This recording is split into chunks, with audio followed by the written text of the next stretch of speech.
अस्सलाम वालेकुम स्टूडेंट्स, उम्मीद है आप खैर खैरियत से होंगे। बिस्मिल्लाह पढ़ लें, दुरूद शरीफ पढ़ लें, फिर हम आगाज़ करते हैं। बिस्मिल्लाहिर्रहमानिर्रहीम। अल्लाहुम्मा सल्लि अला मुहम्मदिन व अला आलि मुहम्मदिन कमा सल्लैता अला इब्राहीम व अला आलि इब्राहीम इन्नका हमीदुम मजीद। अल्लाहुम्मा बारिक अला मुहम्मदिन व अला आलि मुहम्मदिन कमा बारकता अला इब्राहीम व अला आलि इब्राहीम इन्नका हमीदुम मजीद। रब्बि इश्रह ली सदरी व यस्सिर ली अमरी वहलुल उक़दतम मिन लिसानी यफ़क़हू क़ौली। रब्बि ज़िदनी इल्मा रब्बि यस्सिर वला तुअस्सिर व तम्मिम बिल खैर व बिका नस्तईन। अल्लाहुम्मा इन्नी अस्अलुका इल्मन नाफ़िअन व अमलन मुतक़ब्बलन व रिज़्क़न तय्यिबा। हम पढ़ने जा रहे हैं इंटरनेशनल अकाउंटिंग स्टैंडर्ड नंबर 21। ये है फॉरेन करेंसी से रिलेटेड।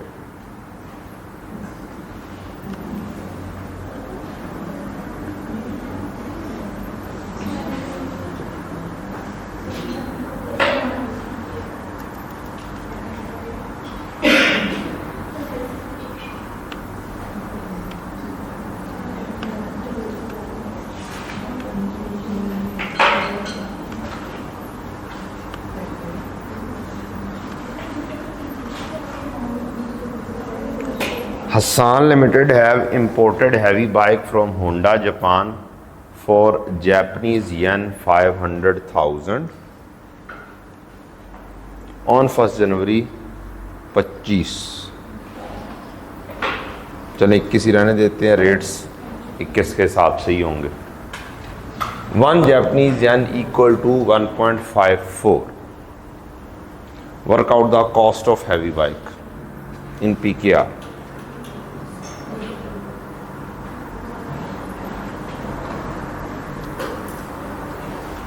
जी 7 लाख लें जी। आंसर आया है 7,70,000। कैलकुलेशन हुई है Japanese yen 500,000 multiply by 1.54 is equal to 7,70,000। Good, well done. दूसरा सवाल,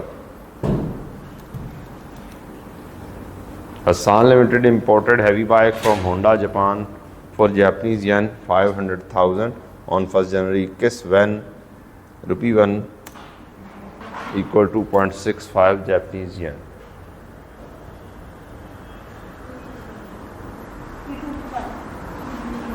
जी 325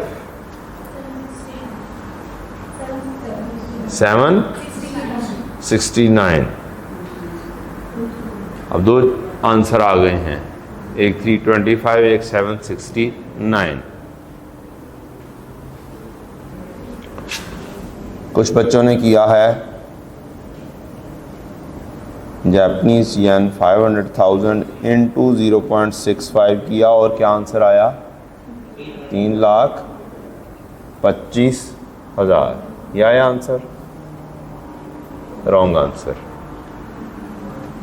दूसरा, कुछ बच्चों ने इसको ऐसे नहीं किया, कुछ बच्चों ने इसे ऐसे किया है। जापानीज़ येन 500,000 इंटू 1/0.65 या डिवाइड बाय 65। इन्होंने किया 769,000। ये ठीक है, क्यों? यहाँ पर अगर गौर से देखें तो क्या था, 1 Japanese yen is equal to rupees 1.54 था। हमने कहा था यहाँ पर रुपीज़ 1.54 पर जापानीज़ येन। जापानीज़ येन से कट गया था और अल्टीमेट आंसर किस में आ गया था, रुपीज़ में। यहाँ पर सिलसिला कुछ और था, यहाँ पे रुपीज़ 1 है, 0.65 जापानीज़ येन। ठीक, अब इस केस के अंदर जापानीज़ येन आपके हैं 500,000। अगर मैं डिवाइड कर दूंगा, ऐसे लिख दूंगा रुपीस 0.65 रुपी 1 है, 0.65 जापानीज येन, 0.65 जापानीज येन पर रुपी 1। तो रुपीस किस में चला जाएगा? टॉप पर चला जाएगा। डिवीजन में दोबारा से डिवीजन आ जाए तो वो क्या होता है? टॉप पर चली जाती है। तो ये बन जाता है Japanese yen 500,000 divided by Japanese yen 0.65 multiply by rupee 1। तो जापानीज येन से क्या होगा? कट जाएगा और अल्टीमेट आंसर किस में आ जाएगा? रुपीज़ में आंसर आ जाएगा 769,000। ठीक हो गया बच्चों? चलें, आप अच्छे बच्चे हैं, अगला सवाल भी कर देंगे। ABC limited sold goods which has cost 47,000 for karam 4,75,000 to coin in whose currency was karams, the exchange rate was ₹1 equal to 5 karams on the transaction date। इसको इकट्ठा एक जगह पे कर देते हैं। ₹1 5 karams on the transaction date, pass the journal entry at the time of sale by ABC Limited in PKR। करें जी, journal entry करें, आपको जर्नल एंट्रीज आती हैं। लेट्स चेक इट आउट कि क्या आंसर आता है जी। लिख के करनी, मैं क्या लिख के करनी है, बोलना नहीं है, दूसरे बच्चों को तंग नहीं करना, दूसरे बच्चों को भी काम करने देना।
Well done.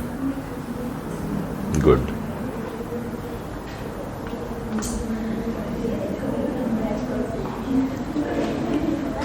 जनाब एंट्री सोची पे आते बंदा आ गया।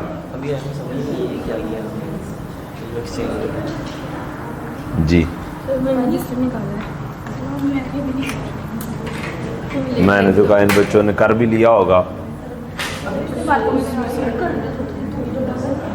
जर्नल एंट्री लिखनी थी और जर्नल एंट्री में सोची पड़े हुए हो तुम लोग।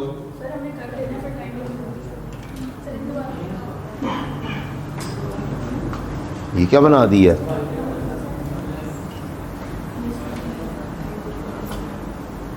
वर्किंग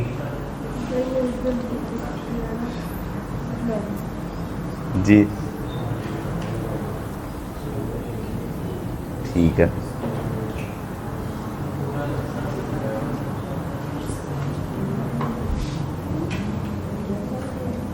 ठीक है जी।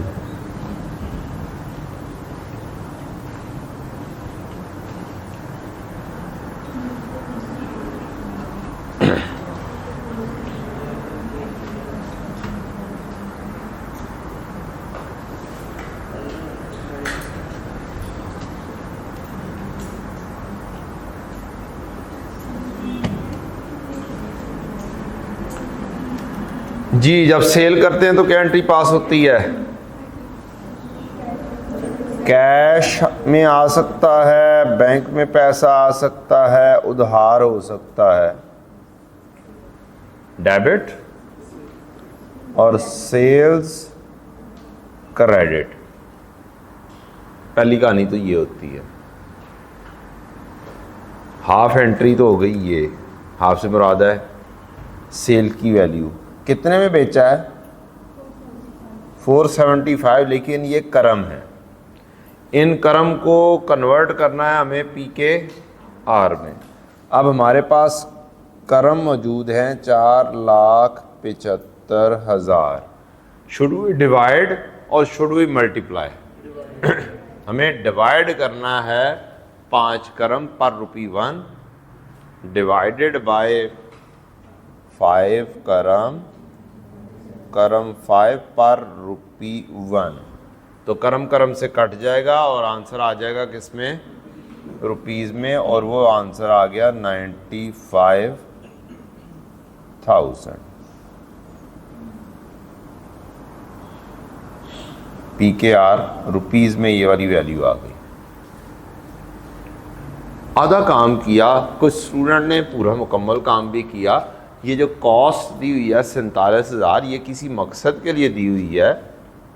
परपेचुअल सिस्टम सोचें, इन्वेंट्री है। क्या एंट्री होती है परपेचुअल सिस्टम में? सेल के साथ एक और भी एंट्री होती है, कॉस्ट ऑफ सेल्स डेबिट और इन्वेंट्री क्रेडिट। तो ये भी तो करनी है।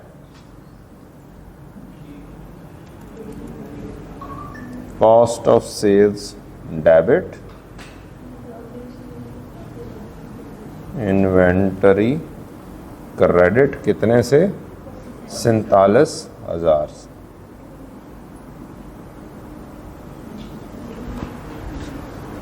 $47,000। गुड, बहुत अच्छी बात है। आप तो बहुत अच्छे बच्चे हैं माशाल्लाह से।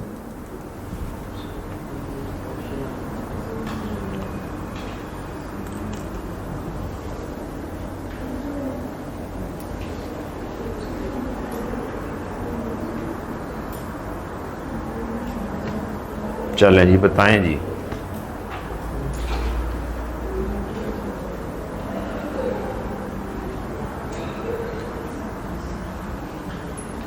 किस वैल्यू के ऊपर हमें लिखना चाहिए है लोन?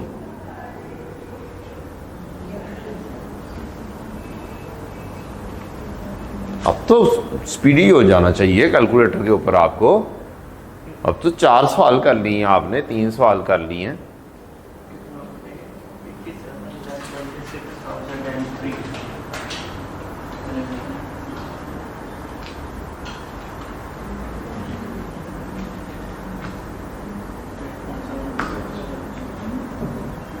जी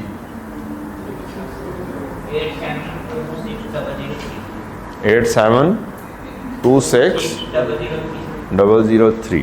वेल डन, आप बहुत अच्छे बच्चे हैं। ये क्लास अल्हम्दुलिल्लाह इंशाल्लाह निकालेगी गोल्ड मेडल।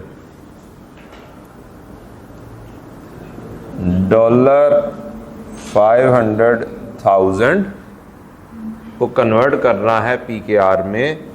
हमारे पास ये डॉलर मौजूद हैं और ₹1 है। 50,000 से, ओ सॉरी,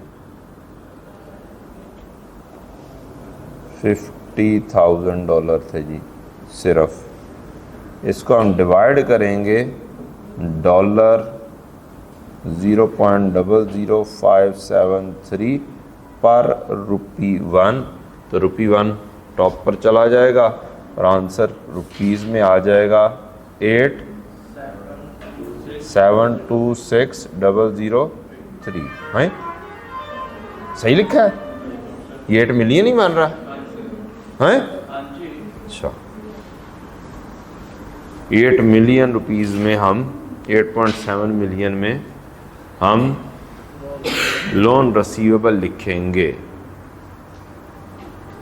ना, फ़र्क सिर्फ $50,000, 8 मिलियन रुपीज़। चलो यार 9 मिलियन, आप बताएं।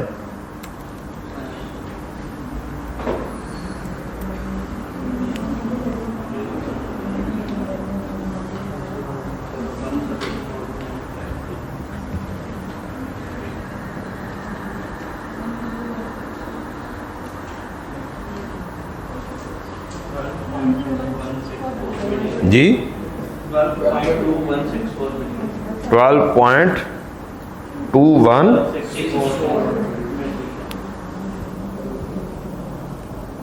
डॉलर 70,000 हैं।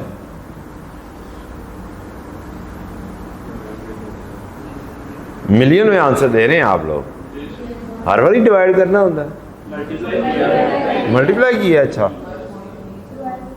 मल्टीप्लाई बाय 174.52 पर $1 122 16400।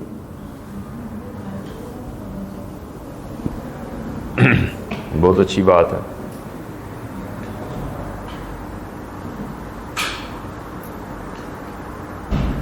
अच्छा जी, यहाँ कहीं पे हमारे पास नोट्स होने चाहिए।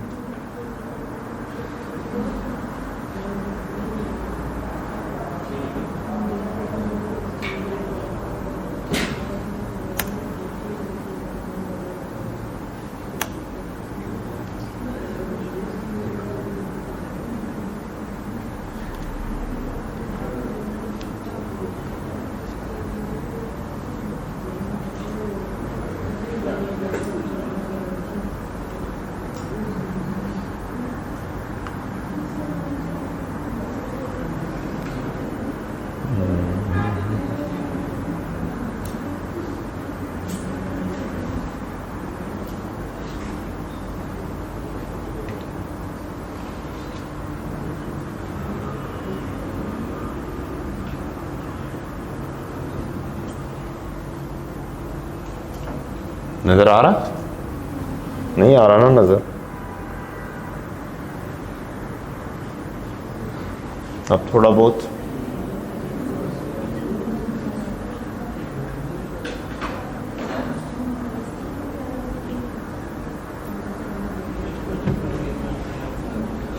अच्छा जी बच्चों,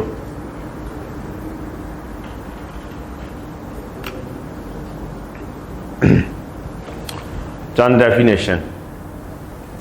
प्रेजेंटेशन करेंसी, प्रेजेंटेशन करेंसी वो होगी जिसमें आप फाइनेंशियल स्टेटमेंट्स बनाएंगे और प्रेजेंट करेंगे।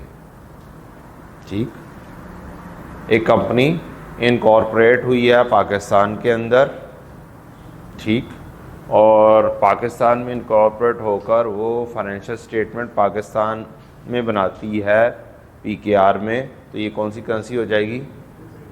Presentation currency. यही कंपनी दुबई क्या नाम है, सऊदीया में जाकर एक ब्रांच वगैरह खोल लेती है और वहाँ पर भी उनको भी प्रेजेंट करती है अपनी फाइनेंशियल स्टेटमेंट। तो वहाँ पर जाकर सऊदी रियाल के अंदर वो क्या कर रही होगी? फाइनेंशियल स्टेटमेंट्स बनाकर क्या कर रही होगी? प्रेजेंट कर रही होगी। तो ये उसकी दूसरी प्रेजेंटेशन करेंसी भी हो जाएगी। Presentation currency definition, the currency in which the financial statements of an entity are presented. Explanation, an entity is permitted to present its financial statement in any currency. This reporting currency is often the same as a functional currency but does not have to be। लाजमी नहीं है, functional currency अभी पढ़ते हैं क्या है। An entity may have more than one presentation currencies, जो मैंने अभी बात की पीकेआर में भी हो सकती है और सऊदी रियाल में भी अगर प्रेजेंट किए हैं तो दो उसकी प्रेजेंटेशन करेंसीज हो गई। Functional currencies, the currency of the primary economic environment in which an entity operates. Primary economic environment in which an entity operates, एक कंपनी है जो इनकॉर्पोरेट हुई है पाकिस्तान में और यहाँ की जो करेंसी है वो क्या है, पीकेआर। लेकिन ये वाली कंपनी एक्चुअल में ऑपरेट कर रही है चाइना में, ठीक, वहाँ पर ये प्रोडक्शन कर रही है, वहाँ पर ये सेल कर रही है, वहाँ से ये एक्सपोर्ट कर रही है। इनकॉर्पोरेट कहाँ पे है, पाकिस्तान। काम कहाँ पे कर रही है, चाइना में, वहीं पर सेल कर रही है, वहीं पर ही इसने क्या रखा हुआ है, एम्प्लॉयज़ रखे हुए हैं, वहीं पर एम्प्लॉयज़ को सैलरीज वगैरह पे हो रही हैं। चाइना की करेंसी क्या है, येन, उथे भी येन है, जापानीज येन, चाइना येन, युआन है शायद, हाँ युआन होगा शायद, तो चाइनीज़ युआन। तो अब फंक्शनल करेंसी कौन सी होगी, पीकेआर या चाइनीज़ युआन? चाइनीज़ युआन होगी, क्योंकि प्राइमरी इकोनॉमिक एनवायरनमेंट क्या है, चाइनीज़ युआन, ठीक है, जिसके अंदर ये सारा काम हो रहा है। तो फंक्शनल करेंसी कौन सी होगी? Explanation, a reporting entity records journal entry, ledgers, transaction in its functional currency। Normally जहाँ पे इनकॉर्पोरेट हुई होती है, लोकल करेंसी जो होती है उसकी कंट्री की, वही क्या होती है, फंक्शनल करेंसी होती है। लेकिन सर्टन सर्कमस्टांसेस, जैसे मैंने अभी आपके साथ शेयर किया कि कंपनी इनकॉर्पोरेट पाकिस्तान में है लेकिन ऑपरेट मेजरली कहाँ पे कर रही है, चाइना में कर रही है, तो फिर ये फंक्शनल करेंसी डिफरेंट हो सकती है। Transaction in its functional currency, it will also typically prepare it's financial statement in its functional currency, but presentation currency may be different. Company incorporate कहाँ पे हुई थी, पाकिस्तान, वहाँ पर जस्ट उसके ऑपरेशंस थे।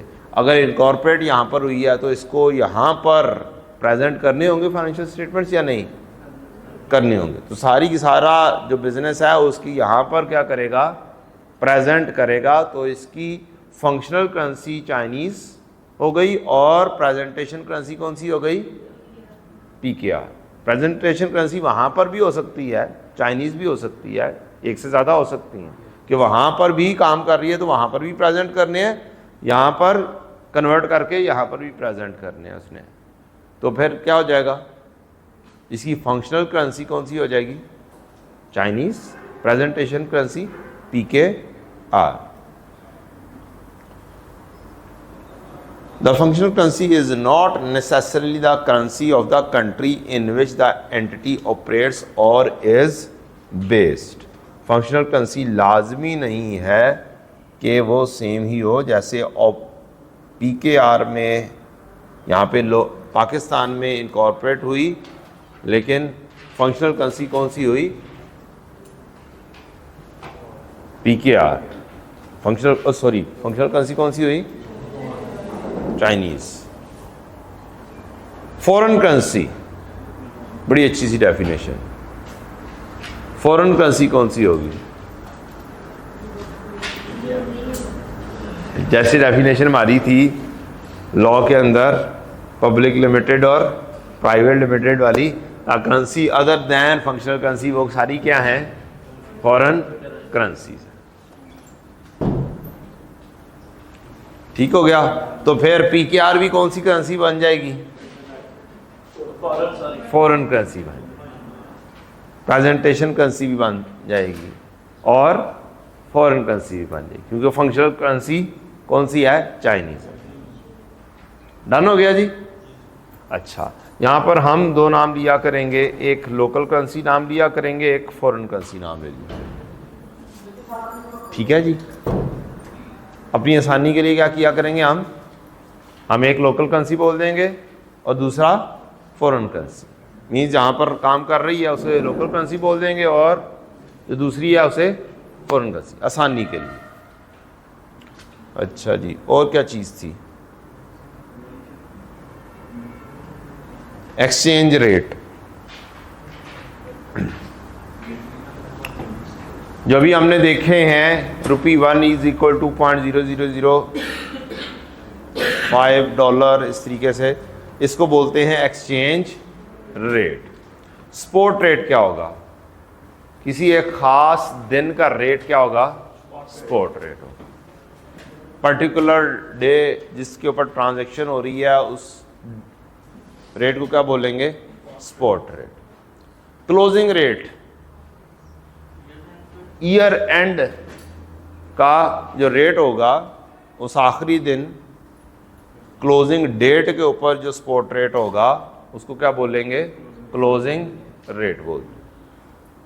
और एक्सचेंज डिफरेंस, ये भी थोड़ी देर में आ जाएगा कि एक्सचेंज डिफरेंस क्या है।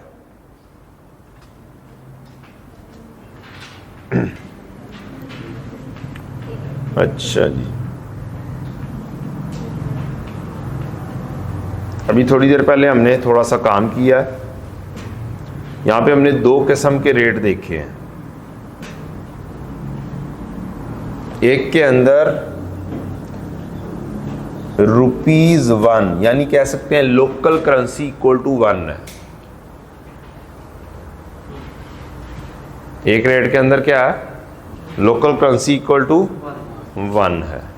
और दूसरे में फॉरेन करेंसी इक्वल टू 1 भी है कासी, ये आ गया फॉरेन करेंसी इक्वल टू 1। तो 2 किस्म के रेट आ गए। एक के अंदर एक किस्म के कोर्ट में क्या है?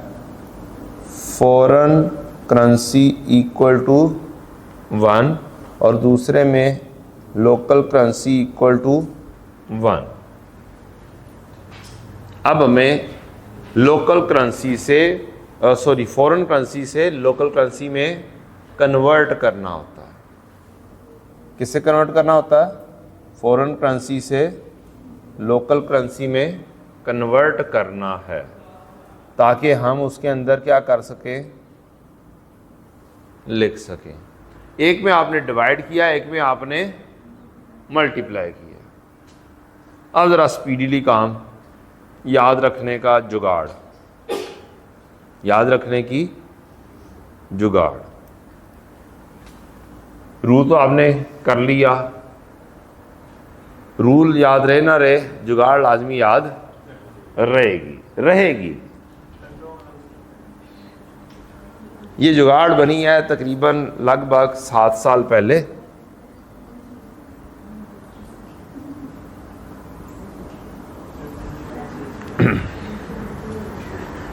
कुछ नजर आया आपको? इधर कितने डंडे हैं? 2 डंडे हैं। और इधर? 1 डंडे। हाँ, बस इतना सा काम है। 2 डंडों के लिए मल्टीप्लाई है, 1 डंडे के लिए डिवाइड। इधर 2 डंडे, इधर 1 डंडा। ठीक है जी। तो अब आप इसको प्रैक्टिकली जाकर चेक कर ले। ये मेरे किसी स्टूडेंट ने मुझे मुश्किल में डाल दिया कि सर कोई और याद नहीं रहता, कोई तरीकाकार बता दे। और अब मैं पड़ गया मुश्किल में कि यार अब इसको कैसे याद रखने का तरीकाकार बताया जाए। वैसे तो सिखा दिया है कि डिवाइड कर रही है, ये मल्टीप्लिकेशन में ये करेंसी आपस में क्या हो गई? नॉक ऑफ हो गई। लेकिन अब बच्चे को याद रखने का तरीकाकार बताना है, तो फिर ऐसे ही अल्लाह ताला ने ये दिमाग में डाला और तब से अब तक मैं नॉर्मल रूल के अलावा ये वाली जुगाड़ भी बच्चों को सिखाता हूँ। Let's check it out. यहां पर क्या था? यहां पर क्या था? लोकल करेंसी इक्वल टू 1 या foreign currency equal to 1? Local currency equal to 1, एक सिंगल डंडा। फॉरेन करेंसी से कन्वर्ट करना है हमने लोकल करेंसी में, तो हमने क्या किया है? डिवाइड किया। अच्छा जी, और चलते हैं यहां पर। यहां पर क्या है? लोकल करेंसी इक्वल टू 1 या foreign currency equal to 1? Foreign currency equal to 1। तो हमने क्या किया है? मल्टीप्लाई। ठीक है जी, लग गई समझ? ये आपको जुगाड़ की समझ लगी है, बाकी का सारा काम आप कर लीजिएगा। लेट क्यों आए हो? बारिश पता नहीं कब थी और रात में ठीक, बोट अवेलेबल नहीं थी। Good, thank you.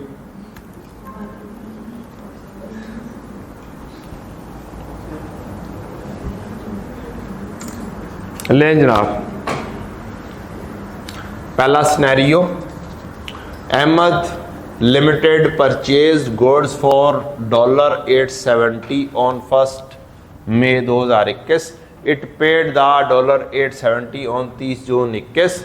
The year end is 31 December. The exchange rate were as follows. Exchange rates $1 equal to rupees this, $1 equal to rupees this. ये बताएं ये कौन सा कोड है? फॉरेन करेंसी इक्वल टू 1 या local currency equal to 1? फिर क्या होगा? मल्टीप्लाई होगा। इजी? चलें फिर एंट्री बनाएं। फिर एंट्री बनाएं। फिर पहले एंट्री बना दें $870 की। हमने परचेज किया, यस, परचेज डेबिट।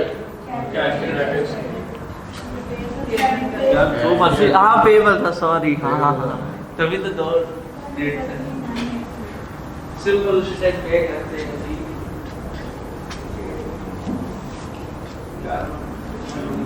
खुदारा मेरी छोटी सी रिक्वेस्ट है, आप चाहे ITA में हो, FAR1 में हो, FAR2 में हो, जब भी जर्नल एंट्रीज आ जाए तो कम से कम रुपीस जो हैं ये सेपरेटली होने चाहिए हैं पेपर में ख़ास तौर पे। और पेपर में वही प्रैक्टिस चलती है जो आपकी रूटीन में प्रैक्टिस होती है।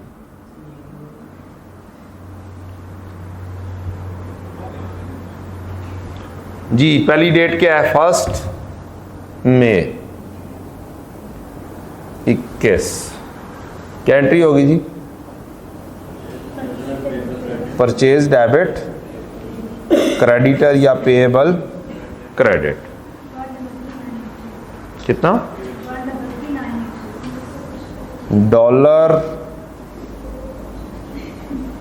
$870 मल्टीप्लाई बाय 154। वैल्यू बताएं जी।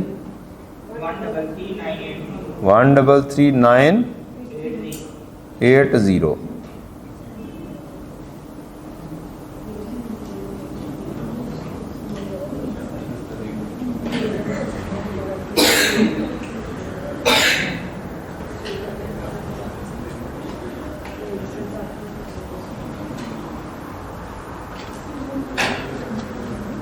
नेक्स्ट, 30 जून 21 को पेमेंट करनी है। ये बताएं कितनी वैल्यू पे करेंगे इन PKR? इन PKR कितनी पेमेंट होगी?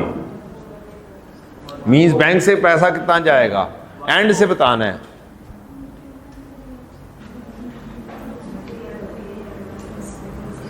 यार इकट्ठे ना बैठा करो क्लास के अंदर, अब बातें करते रहते हो।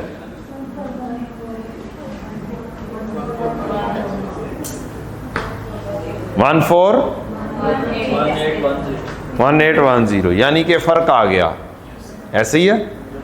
अब बैंक से पेमेंट जो हो रही है, बैंक वाले को हमने जाके कहा जनाब इज़्ज़त माब हमने पेमेंट करनी है $870 की, और उस दिन रेट था 163 और हमें ख़र्चा पड़ा 141810, जबकि लाइबिलिटी हमने बुक कितनी की थी 133,980।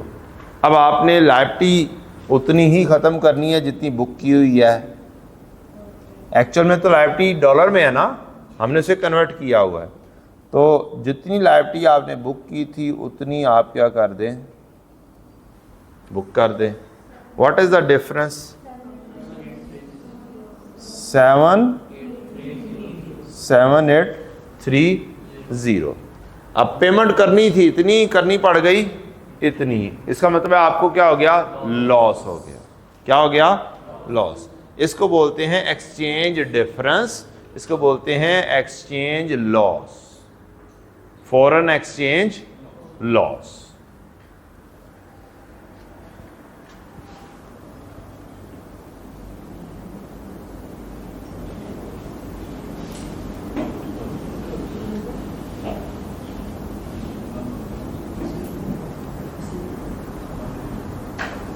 और ये कहां पर लिखा जाएगा?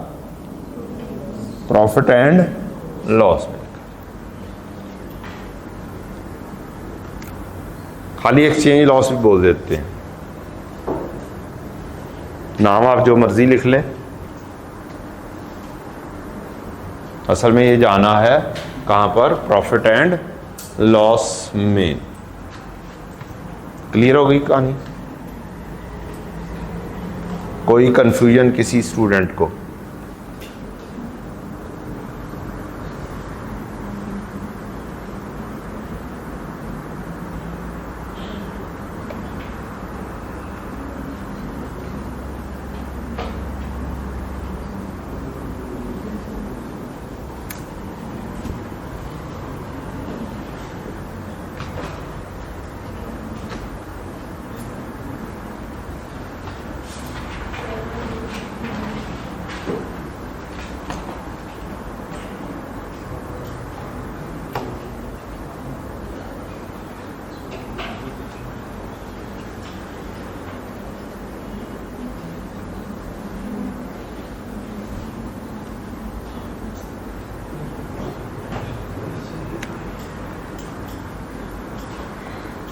यहाँ पे जी आ जाए।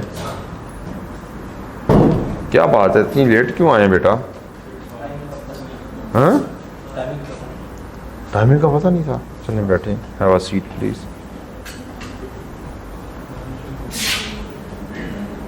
ऑन 25 अक्टूबर 20 सेल की गई है। अब कम से कम सेल की एंट्री आप पास कर सकते हैं, इतनी आपको आती है। सिर्फ सेल की एंट्री पास कर दें 25 अक्टूबर को।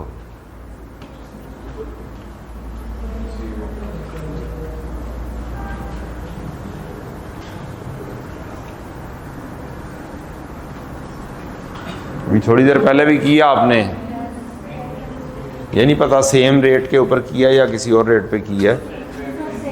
सेम ही था।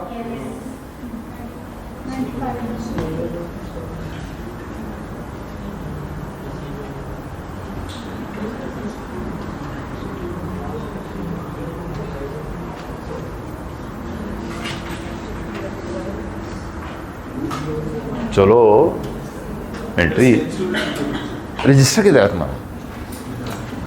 रजिस्टर PDF आ जाना। नहीं, PDF यही तो मसला है जनाब। PDF आपकी सहूलत के लिए है, लेकिन कम से कम क्लास के अंदर आप कंट्रीब्यूट करेंगे, ज़्यादा अच्छी समझ लगेगी। शेख नहीं बनना ना, शेख नहीं बनना आप। एक और रजिस्टर ले लीजिएगा बेटा। यार ये क्या कहानी है? अब किधर लिखी है एंट्री? लिखे यार अभी मैंने आप एक चीज़ छोटी सी समझाई है। ऐसे काम किया करें जैसे आपने पेपर में काम करना है। खुदारा खुदारा बाद में मसले मसाइल होते हैं पेपर में जाके, टाइम मैनेजमेंट के ख़ास तौर पे।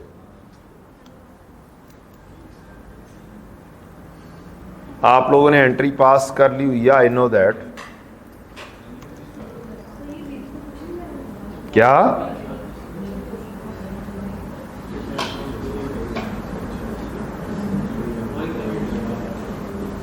चलो मैं दोबारा से लिख देता हूं।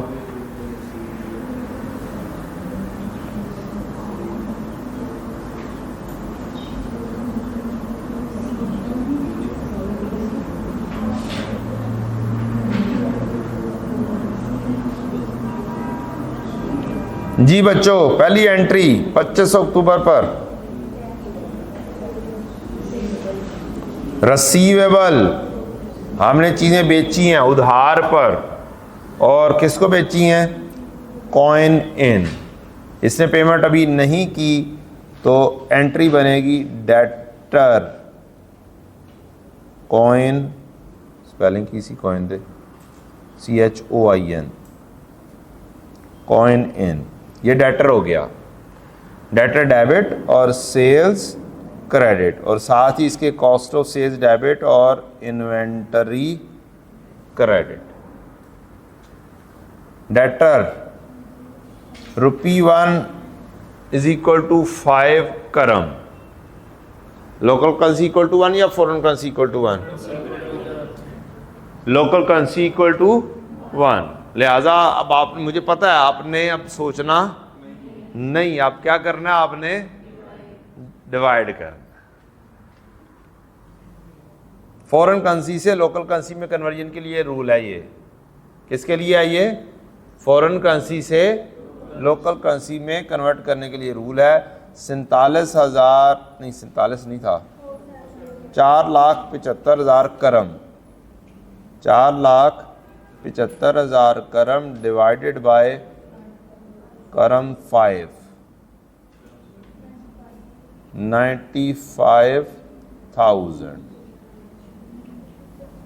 और कॉस्ट ऑफ सेल थी 47,000। ये हमारी सेल की एंट्री हो गई। अब हम बढ़ते हैं, दोबारा से नोट्स में चलते हैं।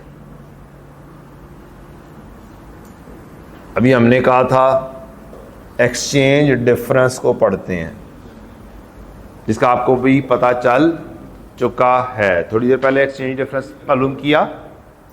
A difference resulting from the translating a given number of units of one currency into another currency at different exchange rates।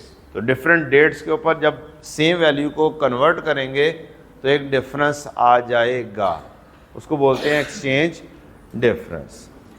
एक होता है डायरेक्ट कोट और एक होता है इनडायरेक्ट कोट। दो किस्म के कन्वर्जन के रेट्स आपने देखे हैं। PKR foreign currency units into exchange rate, foreign currency equal to PKR पर एक्सचेंज रेट। अगर आपका फॉरेन करेंसी इक्वल टू 1 होगा तो ये वाली कहानी क्या होगी? डायरेक्ट कोट कहलाएगी। और अगर आपकी PKR local currency equal to 1 होगी तो ये कौन सी कहलाएगी? Indirect coat. इस केस के अंदर हम डिवाइड करते हैं, इस केस में हम मल्टीप्लाई करते हैं। ये हमने सीख लिया। तो एक डायरेक्ट कोट होगा जिसके अंदर क्या होगा? फॉरेन करेंसी इक्वल टू 1, और एक होगा इनडायरेक्ट कोट जिसके अंदर लोकल करेंसी इक्वल टू 1 होगी। लें जी, असल चीज़ आती है हमारे पास दो किस्म की transactions, monetary transactions, monetary items and non monetary items. Very important to understand. ऐसी आइटम्स जिन्होंने अल्टीमेटली रुपीस में या मनी में अल्टीमेटली बाद में पे होना है या रिसीव होना है, ये होंगी मॉनेटरी आइटम्स। कौन सी आइटम्स? Monetary items. जैसे पेएबल है, ये क्या है? Monetary item. रिसीवेबल है, इसने बाद में क्या होना है, सेटल होना है, तो ये कौन सी आइटम होगी, मॉनेटरी आइटम। क्या फिक्स एसेट ने सेटल होना है बाद में जी, फिक्स एसेट ने सेटल होना है बाद में, नहीं, तो ये मॉनेटरी आइटम नहीं है, ये नॉन मॉनेटरी आइटम। ये आसान अंदाज में मैंने डिस्कस कर दिया। अब स्टैंडर्ड इन बेसिस के ऊपर चलता है, मॉनेटरी एंड नॉन मॉनेटरी, खास तौर पर ईयर एंड पर। In order to apply requirement of IAS 1 as discussed in next section of this chapter, it is important to distinguish monetary and non-monetary. Monetary items कौन सी होती हैं जी? Units of currency held and asset and liability to be received or paid. Ultimately to be received or paid जो होना है, ये क्या होगा, monetary items कहलाएगी। एग्जाम्पल्स, कैश इन इटसेल्फ, खुद, loans, trade payables, trade receivable, interest payable, हर किस्म का पेएबल या रिसीवेबल जो फॉरेन करेंसी में होना है वो क्या होगा, मॉनेटरी आइटम होगा। इन एडिशन कैश जो आपके पास अगर डॉलर में मौजूद है, cash in the form of dollar है, सऊदी रियाल में आपके पास पड़े हुए हैं पैसे, तो ये भी क्या होगा, मॉनेटरी आइटम हो। ठीक है जी। Non monetary items are not defined by IAS 21। Thank you very much, बहुत बहुत शुक्रिया। बड़ा आसान सवाल है, जो सी आइटम्स मॉनेटरी आइटम्स नहीं है वो क्या है, non monetary. So simple is this, definition की जरूरत ही नहीं थी हमें। ठीक है जी। एग्जाम्पल्स कह सकते हैं, non current assets, investment in other companies, investment property, deferred taxation.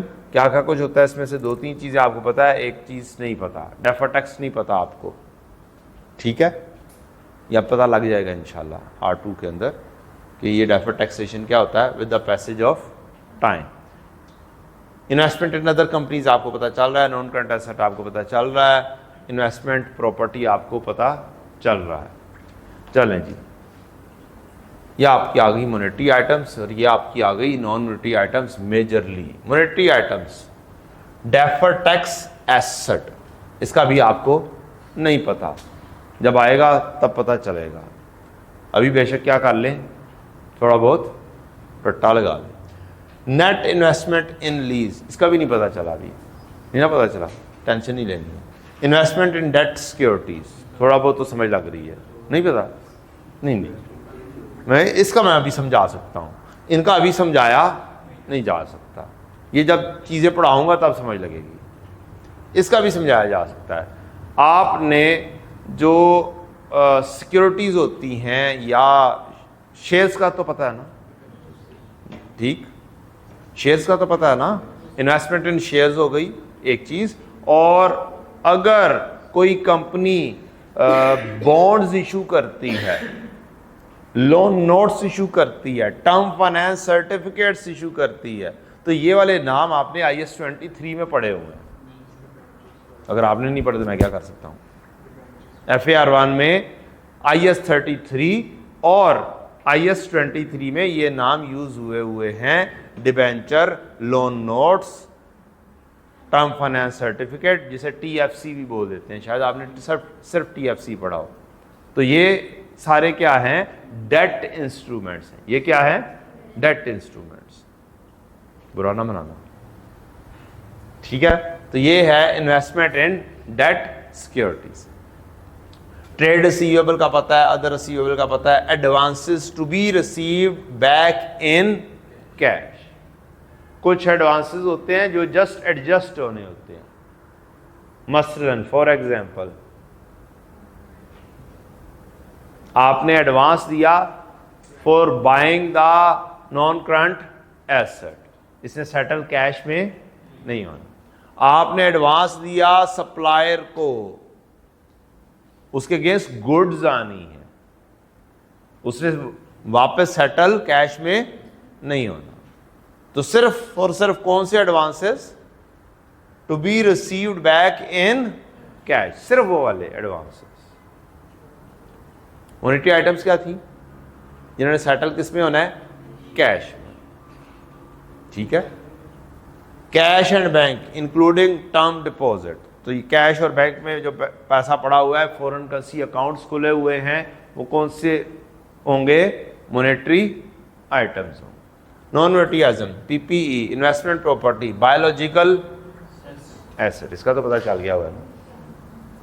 Intangible asset including goodwill, right of use asset, इसका नहीं पता अभी, चंद दिनों में पता चल जाएगा इंशाल्लाह। Investment in equity shares, equity share में इन्वेस्टमेंट ने सेटल अल्टीमेटली कैश में नहीं होना होता। इन्वेंट्रीज सेटल कैश में नहीं होना। एडवांसेस फॉर गुड्स और सर्विसेज, जो मैंने थोड़ी देर पहले मिसाल दी, पीपीई के लिए एडवांस दिया, गुड्स के लिए आपने एडवांस दिया, वो सेटल इन कैश नहीं होना। Pre payments for expenses, pre payment पहले से ही पेमेंट कर चुके हुए हैं, उससे सेटल इन कैश नहीं होना। ओ यार लाइबिलिटीज की भी हैं, अच्छा पढ़ लेते हैं, एक दफा ही पढ़नी है हमने। मॉनेटरी आइटम्स लाइबिलिटी की कौन सी होंगी? जिसने सेटल इन कैश होना है। रिफंड लाइबिलिटी, पैसे आए हुए हैं, आपने क्या करने हैं? रिफंड कर, कह लें एडवांस आया हुआ, आपने क्या करना है? पैसे वापस करने, उसको क्या बोल देंगे? Refund liability. ऐसी liability to be settled in cash, ऐसा एडवांस जो रिसीव किया हुआ है जो वापस किस में करना है? In the form of cash. Provisions to be settled in cash, provision for doubtful debt नहीं आएगी इसमें, इसमें आएगी प्रोविजन फॉर टैक्सेशन। क्या आएगी? प्रोविजन फॉर टैक्सेशन, वो सेटल इन कैश हो। Provision for employ benefits, employ के बेनिफिट्स आपने पे करने। ग्रेचुटी पढ़ा था कभी FAR 1 में, थोड़ा बहुत लफ्स ग्रेचुटी पेएबल, टैक्स में पढ़े, चलो शुक्र है, कितने तो पढ़े है ना। To be settled in cash. Lease liability, आपने किस्तों पे चीजें ली हैं तो उसकी पेमेंट करनी है। डेफर्ड टैक्स लायबिलिटी बात की कहानी है। करंट टैक्स लायबिलिटी, ये प्रोविजन फॉर टैक्सेशन जिसको मैं बोल रहा था, उसका दूसरा नाम क्या है? करंट टैक्स लायबिलिटी, ये सेटल कैश में होनी होती है। Loan and borings settle cash में होंगे। ट्रेड पेबल सेटल कैश में होंगे। कैश डिविडेंड पेबल, इसका तो पता है ना। Accruals to be paid in cash. Advance from customer contract liability, ये सेटल कैश में नहीं होना था, इसके अगेंस्ट क्या जानी होती है? Goods. Advance from customer, customer से पैसे आए, इसके अगेंस्ट गुड्स जानी है, सेल होनी है। Provisions to be settled by delivery of non current assets वगैरह। डेफर्ड गवर्नमेंट ग्रांट, इसका तो पता है कि नहीं पता? डेफर्ड ग्रांट लायबिलिटी बोलते हैं ना उसे, लेकिन ये सेटल कैश में नहीं होना। और रेयर केसेस है ना कि आपको वापस करने पड़ते हैं, वो तो तब की कहानी है। वैसे तो एंट्री होती है deferred grant debit, grant income credit.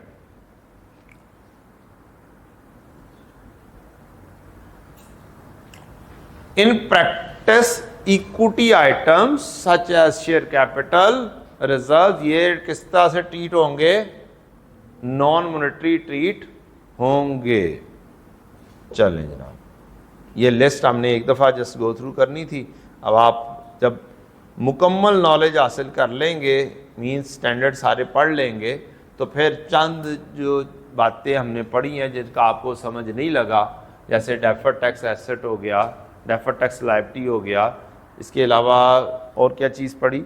Lease से रिलेटेड कुछ बातें पढ़ी, राइट ऑफ यूज़ एसेट पढ़ा। ये वाली चीज़ें कुछ ऐसी हैं जो आपके ऊपर से गुजर गई होंगी। दूसरा तो चैप्टर है हमारा, ठीक है, तो थोड़ा सा इसके अंदर बर्दाश्त करना पड़ेगा, क्योंकि और कोई हल नहीं है। आसान हल हमें सिर्फ और सिर्फ अभी क्या चाहिए, मॉनेटरी आइटम का पता होना चाहिए। मॉनेटरी आइटम्स कौन सी हैं, to be settled in cash, plus जो कैश इन फॉरेन करेंसी मौजूद है वो क्या है, मॉनेटरी आइटम है। चलें फिर चलते हैं वापस दुनिया में आ जाए। क्या ये फिर जो डेटर है, क्या ये मॉनेटरी आइटम है, बताएं जी। डेटर, रिसीवेबल, पेएबल क्या है, मॉनेटरी आइटम। अच्छा, रूल ये है जितने भी मॉनेटरी आइटम्स हैं इन्होंने ईयर एंड पर closing rate, closing spot rate पर कन्वर्ट होना होता है। प्रूडेंस क्या कहता है, प्रूडेंस, प्रूडेंस जी एंटीसिपेटेड इनकम को रिकॉर्ड नहीं करते, ये आप कह रहे हैं। हाँ, तो एंटीसिपेटेड इनकम या गेन एक ही बात होगी ना। तो एंटीसिपेटेड लॉस को रिकॉर्ड करना एक अंदाज ये है प्रूडेंस का कहने का। दूसरा अंदाज क्या है, assets and income should not be overstated और expense and liability should not be understated. ठीक है जी। अब अगर एक अदद एसेट है, एक अदद एसेट है, रिसीवेबल है, वो अगर हम सही नहीं लिखते तो प्रेजेंटेशन भी सही नहीं होगी, नहीं होगी ना। एसेट के साथ income should not be overstated. अच्छा, अगर मैंने पैसे रिसीव करने हैं कितने, 95,000, इसकी ईयर एंड पर इतनी वर्थ नहीं रही, तो मुझे एक हिसाब से लॉस हो रहा होगा जी, लॉस हो रहा होगा। तो लॉस अगर मैं रिकॉर्ड नहीं करूंगा तो एक्सपेंस अंडरस्टेट हो जाएगा कि नहीं हो जाएगा, हो जाएगा ना। एक और चीज भी होती है, true and fair view. True and fair view क्या कहता है, चीजों को सही सही बयान किया जाए, जितनी उसकी वैल्यू बनती है उतना बयान किया जाए। ठीक है। तो ये जो रिसीवेबल पेएबल हैं क्लोजिंग रेट के ऊपर जब हम कन्वर्ट करते हैं तो ये सही सही बयान भी हो जाते हैं और प्रूडेंस कॉन्सेप्ट भी क्या हो जाता है, अप्लाई हो जाता है। तो स्टैंडर्ड ने कहा जितनी भी मॉनेटरी आइटम्स हैं इनको क्या करना है, ईयर एंड पर रीस्टेट करना है, रीअसेस करना है, और जो भी डिफरेंस आएगा उसको कहां पर लेकर जाना है, profit and loss, as exchange gain और एक्सचेंज लॉस। चले, अब ईयर एंड पर रेट क्या हो गया, 31 दिसंबर 20 5.20 ऐसे ही है। अच्छा, अब आपके डेटर फॉरेन करेंसी में कितने थे, 475। अब ये 475 तो 475 ही रहने, लेकिन रेट चेंज होने की वजह से जो पीके आ रहे हैं ये क्या हो जाएंगे, चेंज हो जाएंगे। ये कितनी क्लोजिंग बननी चाहिए है, आपने वर्किंग करनी है ऐसे, क्लोजिंग बनना कितना चाहिए, 4,75,000 करम तकसीम 5.2 कितना, 91346। इतनी लायबिलिटी, इतना रिसीवेबल बनना चाहिए है इन PKR। हमने बुकिंग कितनी की हुई है, 95,000। हमें लॉस हो रहा है या गेन हो रहा है, इस वैल्यू को 95 को गिराना है कहां पर, 91,340 पर। तो मैं डेटर को क्रेडिट करूंगा या डेबिट करूंगा जी, क्रेडिट कर दूंगा वर्सेस 95,000। तो हम डेटर को क्या कर देंगे, क्रेडिट कर देंगे, और एक्सचेंज लॉस को फिर क्या कर देंगे, डेबिट कर देंगे। पास में लग गई होगी होपफुली। डिफरेंस कितना बना, 3654, 3654। जब डेटर क्रेडिट हो जाएगा तो क्या ये खुद ब खुद 91,346 पर पहुंच जाएगा या नहीं पहुंच जाएगा, ये डेबिट ये क्रेडिट। कहते तो टी अकाउंट बना के दिखा देना थानू। ए लो जनाब 95,000 के साथ डेबिट था और 3654 के साथ क्रेडिट था, तो ये सीडी बन जाएगा 91346। डन। समझ लग गई है कि ऊपर से चली गई है। मॉनेटरी आइटम्स ने क्या होना है, ईयर एंड के ऊपर रीट्रांसलेट होना है, रीस्टेट होना है ईयर एंड के क्लोजिंग रेट पर।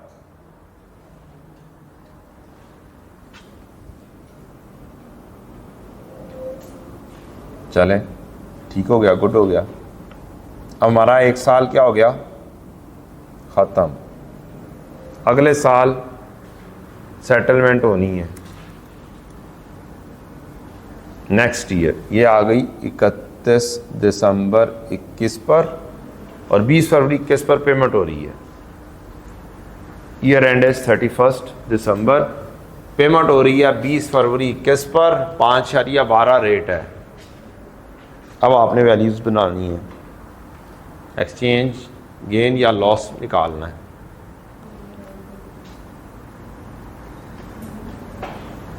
पाँच 5.12 रेट है। पैसे आएंगे या पैसे पे करेंगे जी? पैसे आएंगे।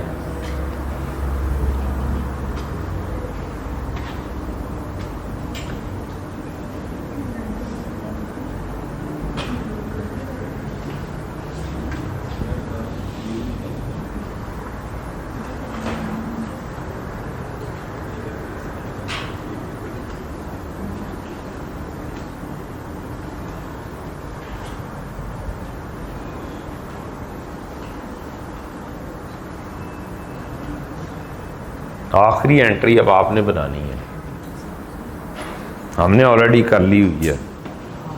हो गई?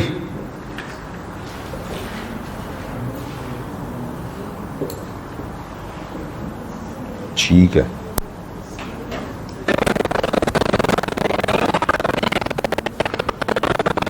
हाँ जी, ठीक है।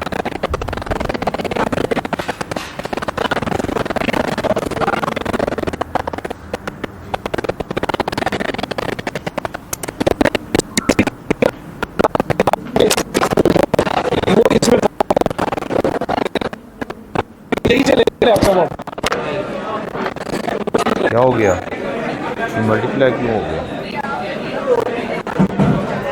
हमने कभी इतने सवाल चल रहा था और डिवीजन कर रहे हैं।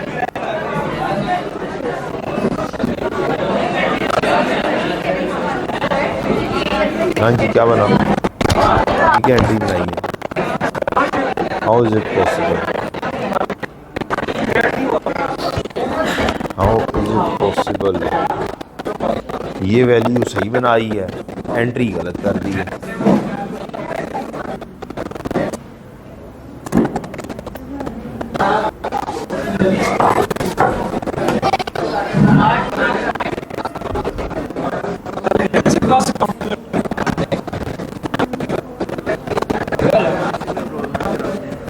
आगे मैसेज से जो आपने कहा था। ओ मबरूक मबरूक, माशाल्लाह माशाल्लाह।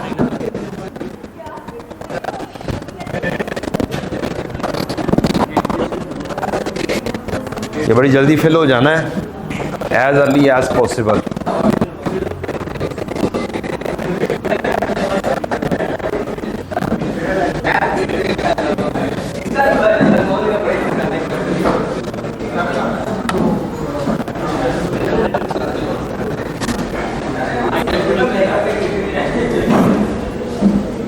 हाँ जी, करें जी। पैसे कितने रिसीव करने हैं? पैसे रिसीव करने हैं करम में 475 आने हैं, तो बैंक डेबिट होना है। क्या होना है जी? 28 फरवरी थी, कौन सी डेट थी? 20 फरवरी। 20 फरवरी 21 पर बैंक ने क्या होना है? डेबिट होना है और डेटर ने क्रेडिट होना है। अब जब फॉरेन करेंसी में होगा तो दरमियान में या एक्सचेंज गेन आ जाएगा या एक्सचेंज लॉस आ जाएगा। तो डेटर बुक हुआ है जो पिछले साल के एंड पर था, कितने पर पहुंच गया था? 91,346। तो ये क्रेडिट कर देंगे हम। डेबिट करेंगे, करम आए 4,75,000 करम, इसको डिवाइड किया, करम 5.12 जो रेट आ रहा था 5.12, इस पर हमने किया डिवाइड। हमारी currency ₹1 local currency equal to 1 थी। रूल हमने शुरू से क्या रखा हुआ है? डिवीजन। जी वैल्यू कितनी बनी? 92,773। अब रिसीव करने थे 91,000, रिसीव कर रहे हैं 92,000। इसका मतलब है आपको क्या हो गया? गेन हो गया। कितना? 11427। ये क्रेडिट कर देंगे exchange gain profit and loss.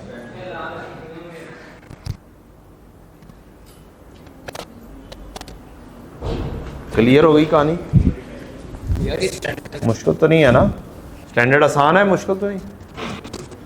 हाँ अभी तक तो ठीक है। भी ये आसान सा, ये एक ऐसा स्टैंडर्ड है जो किसी भी स्टैंडर्ड के साथ मर्ज हो सकता है। क्यों भला? फॉरेन करेंसी है, कहीं पर भी फॉरेन करेंसी को इन्वॉल्वमेंट कर दी तो ये स्टैंडर्ड उसके साथ क्या हो जाएगा? मर्ज हो जाएगा। ठीक है।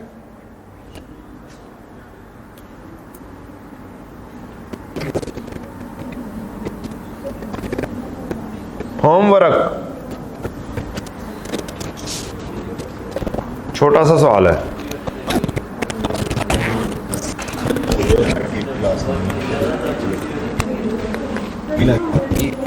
क्या?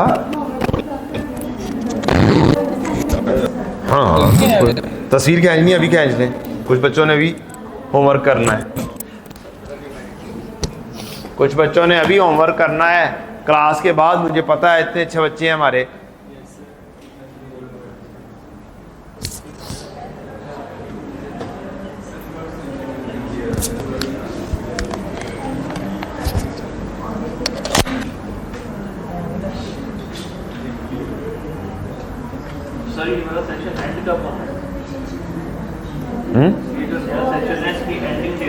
एंडिंग डेट इंशाल्लाह 31 जुलाई या फिर 2 अगस्त।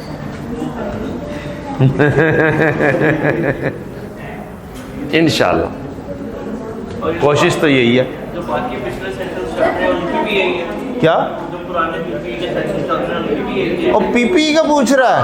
वो तो बहुत पहले हो जाएगा, वो तो 3-3.5 महीने की कहानी होती है।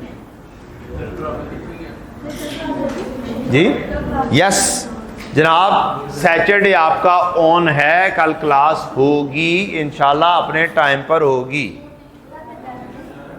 मैंने अपने घर वालों को बोल दिया है कि ये वाला सेशन है, बर्दाश्त करो। अब मैं महीने में कोई एक आधा वीक होगा जिसके अंदर बता दूंगा कि ये वीक सैटरडे क्या कर रहा हूं, मैं ऑफ कर रहा हूं। अदरवाइज कोई इन्फॉर्मेशन नहीं, सैटरडे ऑन है। अल्हम्दुलिल्लाह। सॉरी भाई, मैंने आपके उस हिसाब से नहीं चलना, माजरत।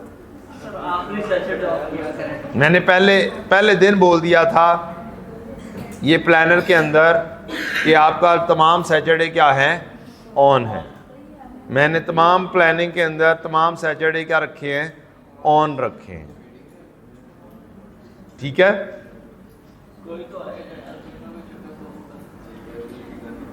हाँ आई क्या कि कोई मीटिंग आ गई या कोई और मीटिंग्स आ गई जिसकी वजह से क्या करना पड़ा, कोई शादी ब्याह आ गया।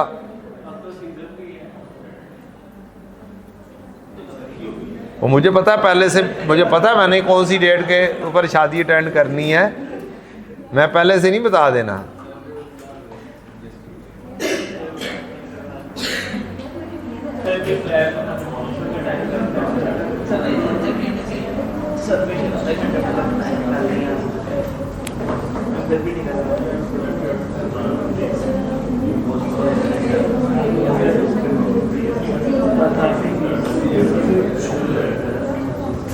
चलें बाकी कल ही काम कर लेंगे। बस छुट्टी। अच्छा एक काम करके आइएगा बच्चों, प्यारे से बच्चों, FAR1 का IAS 16 का रीवैल्यूएशन रिवाइज करके आइएगा। हाँ मेरे PDF से कर ले, नो इशू। मेरे PDF से करना है, जहाँ से भी करना है, इट्स अप टू यू। क्या रिवाइज करके आना है? रीवैल्यूएशन रिवाइज करके आना है। जिसने मेरे से पढ़ा हुआ है उसको तो फॉर्मेट सेम लगेगा, जिसने मेरे से नहीं पढ़ा हुआ हो सकता है उसको भी सेम लगे, हो सकता है थोड़ा सा फॉर्मेट आपको क्या करना पड़े, अडॉप्ट करना पड़े। Thank you very much. अस्सलाम वालेकुम।